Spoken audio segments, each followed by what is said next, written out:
Hindu Council, National General Secretary,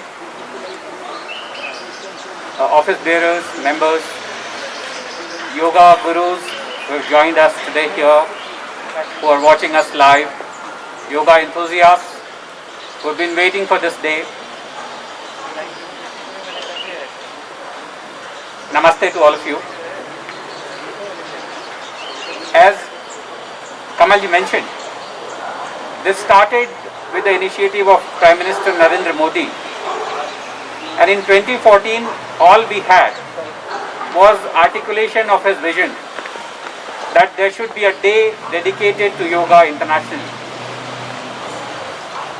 And with articulation of that vision, we moved forward.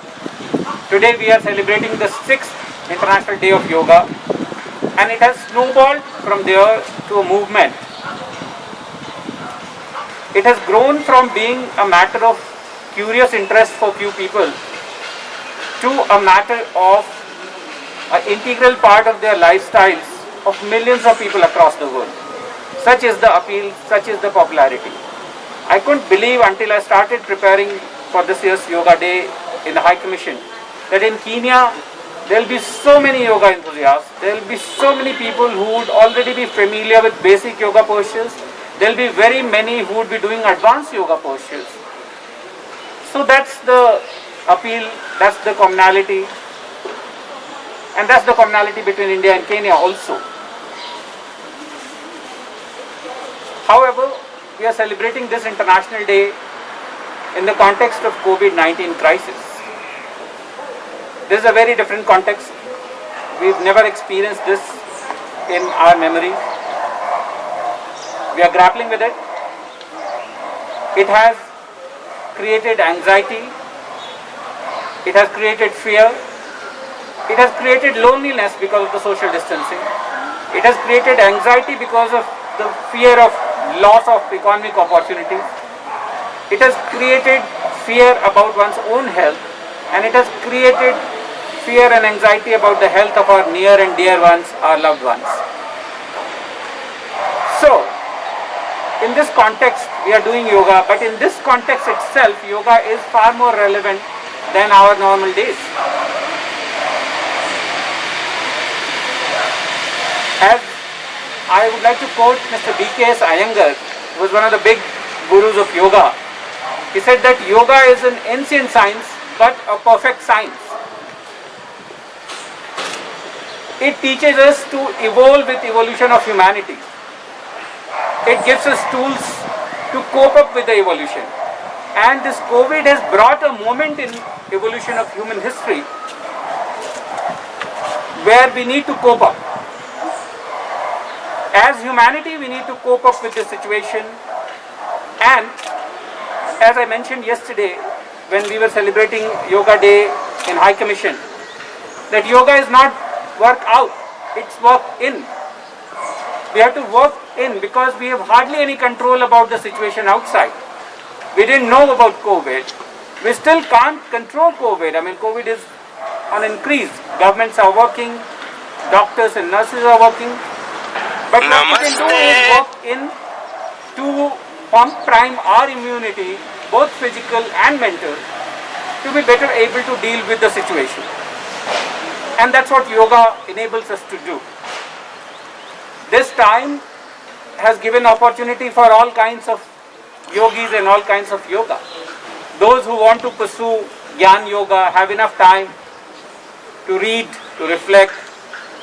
Those who want to pursue Bhakti Yoga, they have enough time to be with their deity in the calmness of their homes. Those who want to perform Karma Yoga, this is given a big playground to do what is essential, what is the need of the hour.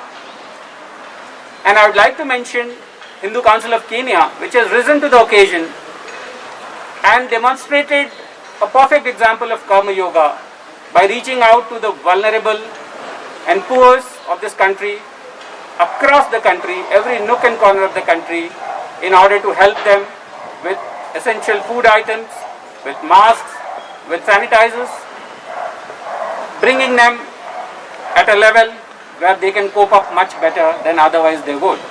So this is a perfect example of a Karma Yoga. Tens of thousands of doctors and nurses risking their lives are treating the patients, COVID positive patients. What could be a better example of Karma Yoga? That requires yoga. They all are yogis within. Otherwise they will not be able to do this, what they are doing. And otherwise we will not be able to survive, those who deserve to survive. Our High Commission and people back in India, those who have facilitated and are still facilitating return of stranded Indians from across the world, that is a Karma Yoga. We have about 450,000 Indian nationals stranded in different parts of the world. Stranded meaning they were caught unaware. They were there as a tourist, they were there on a business visa, they were there for some family occasion, and one fine day the flights were closed because of the COVID situation and they were stuck. Many of them, a huge majority of them, were pure blue-collared worker in many of the Gulf countries. It was a pure humanitarian exercise to bring them back to their homes so that they can survive and cope up with the situation better. That's another example of Karma Yoga. I mean, in our mission for last month and a half, we are dealing with the stranded Indian in Kenya. We have about 2,500 people who have registered with us as stranded, and we have gone through each case, and this requires us to work almost 24/7 as an emergency. And there are pregnant women, elderly people, terminally ill people, there are people who have lost their jobs, there are people who have finished their work permit. They all needed to be helped. We rose to the occasion. People in India rose to the occasion. We have already sent one flight of 234 passengers who were stranded and had compelling case. We are planning to have 6 more flights in this week, going from Kenya to Mumbai, Delhi, Ahmedabad, Chennai, Kochi, and one flight from Somalia to Hyderabad. So we have 6 flight loads of passengers from Kenya and Somalia going within this week before 27th. This really required us to be yogis. This really required us to put our act together, our mind, thought, soul, body, consciousness, all together in one place to be able to carry out this exercise, and we are still doing it. So yoga is not merely an exercise, not some asanas, not just some breathing.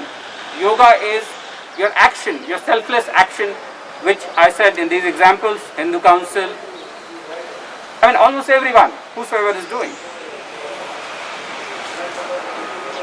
In this situation,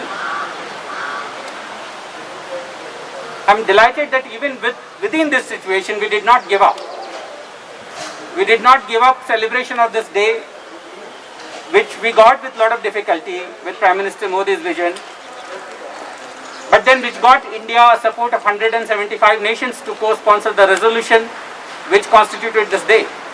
So we should not allow the gains to fritter away. We have to preserve the gains we have made so far. And this is the example of doing that. So I'm very, very thankful to Hindu Council of Kenya, who were with us and we were with them since inception of the planning. I was told that they have a very active network across the country, and in the past years we collaborated. This year we started our planning with them, and yesterday High Commission of India celebrated. Today, when the main day, 21st June, we are celebrating with the Hindu Council. Successive days we will celebrate with different regions of Kenya, dedicated session to each of the region. Then we will have a dedicated session to business people, because they are the one who drive the economy and they have to be completely calm, sane and able to deliver in this difficult situation. So we have one session dedicated to the business people and one at the end for the people in Somalia. This is all courtesy Hindu Council, which has provided its infrastructure, yoga teachers in every nook and corner of the country. So I would like to profusely thank and recommit High Commission of India's resources, willingness to work together in this difficult time, and after this difficult time is over. Thank you very much.